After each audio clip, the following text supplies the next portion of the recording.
সবাই টি-20 বিশ্বকাপের জন্য যুক্তরাষ্ট্র গেলেও সেখানে গেলেন না মুস্তাফিজ। তিনি গেলেন আবারও আইপিএল মাতাতে।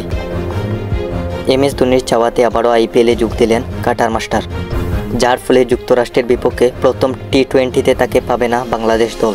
চেন্নাই মুস্তাফিজকে আবারও আইপিএলে উড়িয়ে নেওয়ার কারণ হলো প্লে অফে টিকে থাকার জন্য রয়্যাল চ্যালেঞ্জার্স বেঙ্গালুর বিপক্ষে আগামী 18 মে মাঠে নামবে তারা।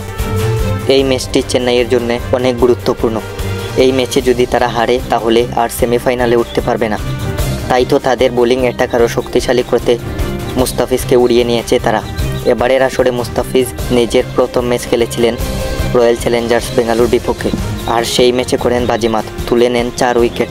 তার এমন অসাধারণ পারফরমেন্সে জয় পেয়েছিল চেন্নাই। তাই তো চেন্নাই আবারও মুস্তাফিজের কাছে এমন পারফরমেন্স আশা করছে। মুস্তাফিজ আছেন নিজের সেরা ছন্দে, আশা করা হচ্ছে ভালো কিছুই করবেন। তো দর্শক, শেষ পর্যন্ত দেখার জন্য ধন্যবাদ।